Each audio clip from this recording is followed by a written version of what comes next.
आंदोलन को जन्म दिया गया और राष्ट्रीय आंदोलन का उदय हुआ। अब हम जैसे आप सामने देख सकते हैं कि भारत में राष्ट्रीय आंदोलन का उदय हुआ और उसके क्या कारण थे। तो देखो, राष्ट्रीय आंदोलन का उदय और उसके कारण हमको ये पढ़ना है। जैसे आप थोड़ा इसको समराइज़ कर सकते हैं हम कि 16वीं सदी में जो भारत था वो सोने की चिड़िया कहलाता था, ठीक है। और भारत की इस समृद्धि से प्रभावित होकर अनेक प्रकार की विदेशी कंपनियां भारत में व्यापार करने के लिए उत्सुक हुई, लालायित हुई और इस तरीके से 31 दिसंबर 1600 से ब्रिटिश ईस्ट इंडिया कंपनी जो थी ब्रिटेन की, वो भारत में अपना व्यापार करने के लिए आ गई और उसके पश्चात अनेक कंपनियां भी भारत में आ गई, चाहे वो डच हो, चाहे पुर्तगाली हो, चाहे फ्रांसीसी हो। और इस प्रकार भारत में एक शक्ति का खेल चलता रहा, प्रतियोगिता चलती रही कंपनियों। और अल्टीमेट रूप से या लास्ट में ये हुआ कि इन सभी कंपनियों ने मिलकर के भारत में शोषण किया और इस शोषणवादी जो प्रवृत्ति थी, इस तरह से भारतीयों का दोहन किया गया। इन सबसे रुष्ट होकर के भारतीयों ने अंग्रेजों के खिलाफ आंदोलन किया और 1857 की क्रांति हुई। 1857 की क्रांति यद्यपि सफल नहीं हुई, लेकिन एक भारतीयों को एक पृष्ठभूमि मिली और उन्होंने अपने असंतोष को जाहिर करने के लिए आगे अनेक कार्य किए। तो हम पढ़ेंगे भारत में राष्ट्रीय आंदोलन का उदय और उसके कारण। तो देखो, भारत में राष्ट्रीय आंदोलन का उदय पढ़ते हैं उससे पहले हम एक महत्वपूर्ण चीज़ जानने का प्रयास करते हैं कि भारतीय राष्ट्रीय कांग्रेस ये क्या थी? एक संस्था थी भारतीय राष्ट्रीय कांग्रेस। तो भारतीय राष्ट्रीय कांग्रेस की स्थापना हुई थी 28 दिसंबर 1885।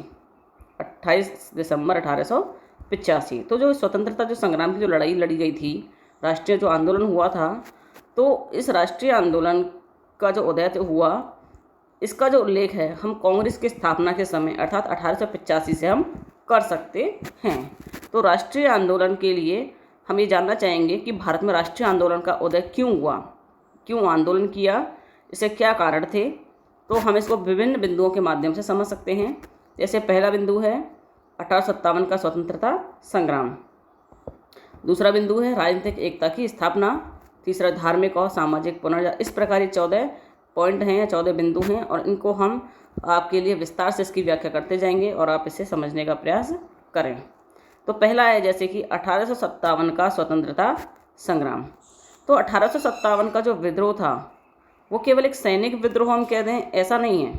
जैसे हमने पढ़ा कि 1857 की तो तात्कालिक कारण हमने पढ़ा कि जो भारतीयों को जो कारतूस दिए जाते थे उनमें गाय और सूअर की चर्बी का प्रयोग होता था। अभी पढ़ा ना हमने कि भारतीयों को जो कारतूस दिए जाते थे उनमें गाय और सूअर की चर्बी का प्रयोग होता था। तो क्या हम उसी कारण को हम एक कारण मान लें? ऐसा नहीं है, इसके अलावा अन्य कारण भी थे। तो 1857 का जो विद्रोह है उसको हम सैनिक विद्रोह कहें तो ये सही नहीं है। ये सैनिक विद्रोह से कहीं ज़्यादा व्यापक है, उससे कहीं ज़्यादा अधिक है। और ये 1857 का विद्रोह भारत में इतना तेज गति से फैला कि इसने जन विद्रोह का और भारतीय स्वतंत्रता के युद्ध का रूप धारण कर लिया।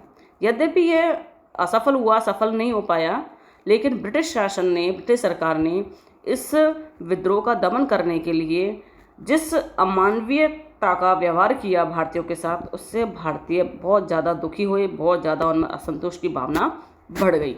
यानी कि 1857 के विद्रोह को कुचलने के लिए अंग्रेज़ों ने भारतीयों के साथ दमनपूर्वक नीति अपनाई थी और इससे भारतीयों में बहुत ज़्यादा असंतोष की भावना उत्पन्न हो गई।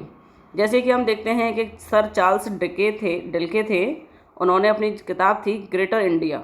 कौन सी किताब? Greater India.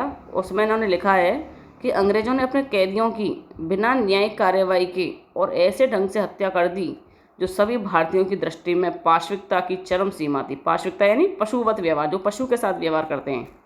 दमन के दौरान गांव के गांव जला दिए गए, निर्दोष ग्रामीणों का कत्लेआम कर दिया गया कि मोहम्मद तुगलक भी उससे शर्मा जाएगा। मोहम्मद तुगलक था जिसने बहुत ज़्यादा अत्याचार की हिस्ट्री में पढ़ते हैं, बहुत ज़्यादा दमन किया। तो इतने अत्याचार अंग्रेज़ों ने उस समय किए कि मोहम्मद तुगलक भी शर्मा जाएगा। तो अंग्रेज़ों की जो ये बदला लेने की जो भावना थी 1857 की क्रांति को दबाने की, इससे भारतीयों में और ज़्यादा संतोष की भावना उत्पन्न हो गई और इस विद्रोह ने अंग्रेज़ों में भारतीयों के प्रति और भारतीयों में अंग्रेज़ों के प्रति घृणा की भावना को और ज़्यादा बढ़ा दिया। तो 1857 का जो स्वतंत्रता संग्राम था, ये 1857 की क्रांति थी, इसने भी राष्ट्रीय आंदोलन के उदय को जन्म दिया। ठीक है, 1857 की क्रांति में क्या हुआ था कि जिस तरीके से भारतीयों ने अंग्रेज़ों के खिलाफ अपने असंतोष को भारतीयों ने अंग्रेज़ों के खिलाफ जो भारतीयों का अंग्रेज़ों के खिलाफ जो असंतोष था, अंग्रेज़ों की जो दमन की नीति थी, उससे अंग्रेज़ों ने 1857 की क्रांति को दबाने के लिए बहुत ज़्यादा अंग्रेज़ों का दमन किया, शोषण किया। यद्यपि 1857 की क्रांति असफल हो गई, लेकिन भारतीयों को एक प्लेटफॉर्म मिला, एक आधार मिला, जिससे कि उन्होंने आगे राष्ट्रीय आंदोलन को जन्म दिया। दूसरा है राजनीतिक एकता की स्थापना। देख सकते हैं आप सामने, दूसरा पॉइंट क्या है? राजनीतिक एकता की स्थापना। आप जैसे कि आपको एक ज्ञात होगा कि ब्रिटिश शासन से पहले भारत में राजनीतिक रूप से एकता का अभाव था। जैसे अशोक के बारे में पढ़ा है आपने, अशोक महान है ना, अकबर महान। तो ये जो शासक जो भारत में रहे, इनको भी यातायात के साधनों का अभाव था भारत में।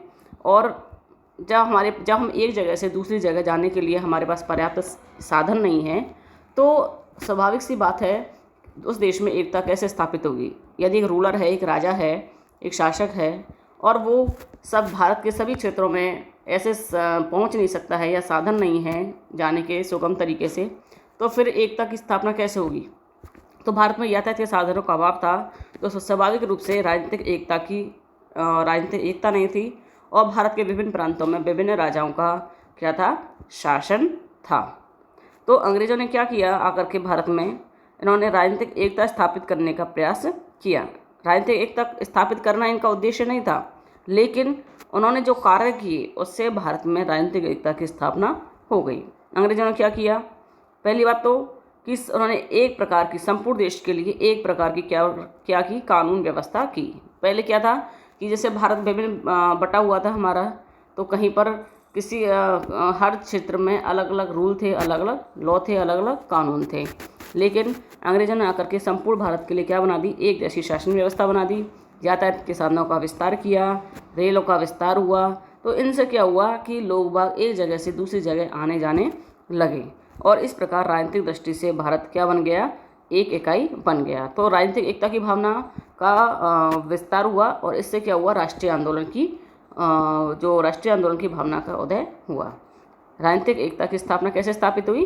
कि अंग्रेज़ों ने संचार के माध्यम से या रेल के माध्यम से या शासन व्यवस्था के माध्यम से संपूर्ण भारत में अपना जाल बिछा दिया, और इससे भारतीयों को फ़ायदा ये मिला कि उन साधनों का प्रयोग करके भारतीय एक जगह से दूसरी जगह पहुंच सकते थे, और अपने जो आंदोलन है उसके लिए वो एक पृष्ठभूमि तैयार कर सकते थे। तो इस प्रकार भारत में राजनीतिक एकता की स्थापना हुई।